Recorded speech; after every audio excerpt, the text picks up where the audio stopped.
সেদিন রাতে খাবার খেয়ে আমি একটু টিভি দেখছিলাম। অঞ্জনের ঘরে উকি দিয়ে দেখলাম ও ল্যাপটপে কাজ করছে। তাই ওকে ডিস্টার্ব না করে একটা চুমু খেয়ে আমি ডাইনিং রুমে চলে আসলাম। আর মোবাইল নিয়ে ঘাঁটতে ঘাঁটতে মনে মনে আমাদের পুরোনো দিনগুলোর কথা ভাবছিলাম। কিভাবে আমি আমার ছোট ভাইয়ের সাথে এরকম একটা প্রেমের সম্পর্কে জড়িয়ে পড়লাম। এই সম্পর্কটা শুধু চাওয়া পায়ে জড়িয়ে নেই, আছে নিঃস্বার্থ ভালোবাসায়। আমার এখনো মনে আছে, আমি তখন কলেজে ফাইনাল ইয়ারে পড়ি, আর ও জাস্ট মাধ্যমিক দিয়েছে। সেই সময় আমার একটা বয়ফ্রেন্ড ছিল, যদিও তার সাথে আমার কিছুই হয়নি, কিন্তু তবু হঠাৎই ব্রেকআপ হয়ে যায়। আমার বড্ড কষ্ট হচ্ছিল। একদিন আমার রুমে হঠাৎ ছোট ভাই দেখতে পেল আমি কাঁদছি। ও তখন ভয় পেয়ে আমাকে জিজ্ঞাসা করলো, কি হয়েছে, ঠিক আছিস? আমি বললাম কিছু না, তুমি ঘুমিয়ে পড়। কিন্তু বারবার জোর করায় ওকে সব খুলে বললাম। ও আমায় বলল, কিছু হবে না দিদি, তুই দেখিস সব ঠিক হয়ে যাবে। তারপর বলল, দিদি এদিকে আয়, তোর মাথায় হাত বুলিয়ে ঘুম পাড়িয়ে দিচ্ছি। আমি বারণ করলাম, কিন্তু কে শোনে কার কথা। ও তাও আমার মাথাটা কোলে নিয়ে খুব মন দিয়ে মাসাজ করে দিতে লাগলো। আমি মনে মনে ভাবছিলাম, সত্যি ভাইটা আমার বড্ড ভালো মনের মানুষ। আমি ওকে মজা করে বললাম, তুই এত কেয়ার করিস, দেখিস অনেক ভালো একটা গার্লফ্রেন্ড পাবি, যে তোকে অনেক ভালোবাসবে। অঞ্জন বলল, হুম। আমি ওর দিকে তাকিয়ে দেখলাম ওর মুখটা কেমন জানি হয়ে গেছে। আমি কিছুই বুঝলাম না, তাই ওকে বললাম, যা, অনেক রাত হয়েছে, ঘুমিয়ে পড়। এরপর আমার কথা মতো ও চলে গেল। পরের দিন সকালে ব্রেকফাস্ট করার পর আমার রুমে এসে আমাকে জিজ্ঞাসা করলো, দিদি তুই কি ওর জন্য কষ্ট পাচ্ছিস?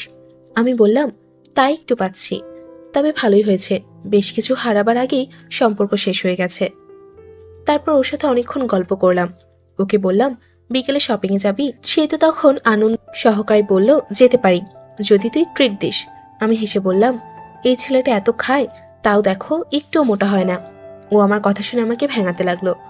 আমি তখন মনে মনে ভাবলাম, পাগল একটা। সো প্ল্যান মতো আমরা সন্ধ্যার দিকে বের হলাম। আমি দুটো টপ নিলাম আর একটা জিন্স, আর ওর জন্য টি শার্টার কিছু জিনিস পছন্দ করতে বললাম। ও বলতেই পছন্দ করে নিল। এরপর আমি নিজের পছন্দ মতো দুটো চয়েস করলাম। বাড়ি এসে রাতের খাবার পর ও আমার রুমে আসলো এবং একটা প্যাকেট এগিয়ে দিল। খুলে দেখলাম একটা খুব সুন্দর চুড়ি আছে ভেতরে। আমি অবাক হয়ে জিজ্ঞাসা করলাম, এটা কি, কখন কিনলি তুই? আমাকে বলল, তুমি পড়লে আমি অনেক খুশি হব।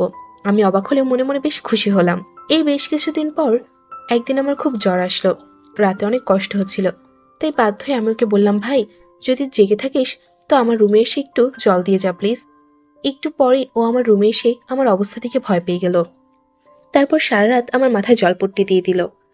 আমি ভোরের থেকে ঘুম ভেঙে দেখলাম বেচারা আমার পায়ের কাছে বসে ঘুমিয়ে পড়েছে। ওকে দেখে আমার মনটা কেঁদে উঠল। মনে মনে ভাবলাম, বেচারা সারা রাত আমার জন্য এভাবে জেগেছিল, তাই ওকে খাটে শুয়ে দিয়ে ওর গায়ে একটা চাদর দিয়ে দিলাম। আমার জ্বর তখন একটু কমে এসেছে।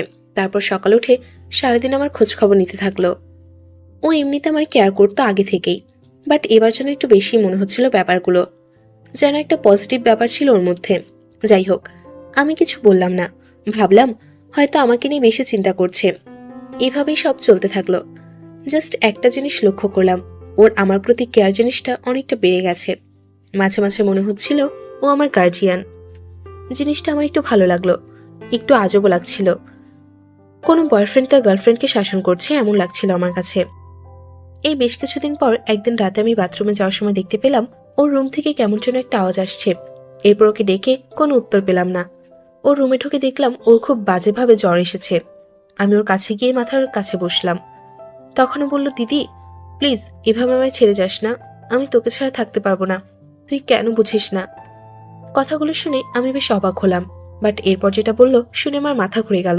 বলতে লাগলো, এটা কেন বুঝিস না, আমি তোকে ভালোবাসি, আমি তোকে নিজের থেকেও বেশি ভালোবাসি। তখন আমার মাথা কাজ করছিল না। আমি ওর মাথায় জলপট্টি দিয়ে জোর করে আমার রুমে চলে আসলাম। মনে মনে ভাবলাম, ওর জ্বর কমার পর সকালে এটা নিয়ে কথা বলতে হবে। আমার মাথাটা গরম হয়ে গিয়েছিল তখন। যাই হোক, সকালে দেখলাম ও আগের থেকে অনেকটাই সুস্থ। তাই মা বাবা অফিস যাওয়ার পরেও আমার রুমে ডাকলাম। অঞ্জন আসার পর আমি রেগে গিয়ে বললাম, তুই কালকে রাতে এগুলো কি বলছিলি? ও চোরের মতো মাথা নিচু করে দাঁড়িয়েছিল। এটা দেখে আমার মাথা আরো গরম হয়ে গেল। আমি ওকে আবার বললাম, তোর লজ্জা করে না আমাকে নিয়ে এরকম ভাবতে? তোর মতো ভাই থাকার চেয়ে না থাকা অনেক ভালো। যা তুই এখান থেকে, আমার সামনে থেকে বের হয়ে যা, একদম আমার সামনে আসবি না, আমার সাথে কোনো কথাও বলবি না। আমি বুঝতে পারলাম আমার কথা শুনে ও চোখে জল নিয়ে ঘর থেকে বেরিয়ে গেল। এরপর প্রায় 2 সপ্তাহ ওর সাথে আমার কোনো কথা হয়নি। এমনকি তেমনভাবে আমার সামনেও আসতে দেখিনি। একদিন ছোট মামাকে জিজ্ঞাসা করলো, আচ্ছা অঞ্জনের কিছু হয়েছে নাকি? ছেলেটার শরীর ভালো না, আর বেশ কিছুদিন ভালো করে খাচ্ছে না। এটা শুনে আমার একটু খারাপ লাগলো, তাই সেদিন রাতে সবাই ঘুমানোর পর কিছু না বলে আমার রুমে ঢুকলাম। আমি তখন দেখতে পেলাম সে বালিশে ফুপিয়ে কান্না করছে। ওকে দেখে আমার একটু খারাপ লাগলো। তখন মনে মনে ভাবলাম সেদিন ওভাবে বলা উচিত হয়নি, কিন্তু ও যেটা করেছে সেটাই বা কিভাবে মেনে নেই। মা আলাদা হলেও আমাদের বাবা একজনই। এরপর আমি ওকে ডাকলাম। আমার কথা শুনে ও চোখ মুছে উঠে বসলো। আমি ওকে জিজ্ঞাসা করলাম, তোর দাবি কি বল? শুনলাম খাচ্ছিস না, কি হয়েছে তোর? সে আমাকে বলল, কিছু না। আমি রেগে গিয়ে বললাম, কি চাস তুই? ও বলল, প্লিজ এভাবে কথা বলিস না আমার সাথে, আমি জাস্ট আর নিতে পারছি না। আমি তোর সামনে যাইনি, তাহলে এরকম করছিস কেন? নাকি তোর আমাকে সহ্য হচ্ছে না? আমি মরে গেলে কি তুই হ্যাপি থাকবি? ওর কাছ থেকে আমি এ ধরনের কথাবার্তা আশা করিনি, তাই ওর কথা শুনে আমার খুব খারাপ লাগলো। তখন আমি ওকে বুঝিয়ে বললাম, দেখ ভাই, এভাবে হয় না, আমি তোর দিদি হই, এগুলো কি ভাবছিস আমাকে নিয়ে? মাথা ঠিক আছে তোর? দেখ বাবু, পাগলামি করিস না, তুই অনেক ভালো একজনকে পাবি, যে তোকে সামনে রাখবে। ও আমাকে বলল, আমার কাউকে লাগবে না, আমি তোকে নিজের সবটাতেই ভালোবাসি। এই বলেই কাঁদতে লাগলো। আমায় বলল, প্লিজ আমায় ছেড়ে যাস না কারো কাছে, তাহলে আমি পাগল হয়ে যাব। আমি ওকে অনেক বোঝানোর চেষ্টা করলাম, বাট কোনো কাজ হলো না। ওর সেই এক কথা, সেও আমায় বলল, বেশ, তোকে আমায় ভালোবাসতে হবে না, আমি তোর জীবন থেকে চলে যাব, আর কখনো আমাকে দেখতে পাবি না। আমি ওকে বোঝালাম, তুই কি বলছিস এসব, তোর মাথা ঠিক আছে তো? শেষে আমি রেগে গিয়ে বললাম, কি চাস তুই? আমাকে একা পেলে তোর সব শখ মিটে যাবে তো? তোর যা ইচ্ছে কর আমার সাথে, আমি বাধা দেব না।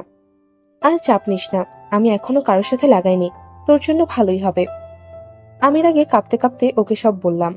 তখন আমার চোখে জল চলে এসেছিল। এরপর সবকিছু ফেলে দিয়ে ওকে বললাম, কি হলো, বসে আছিস কেন?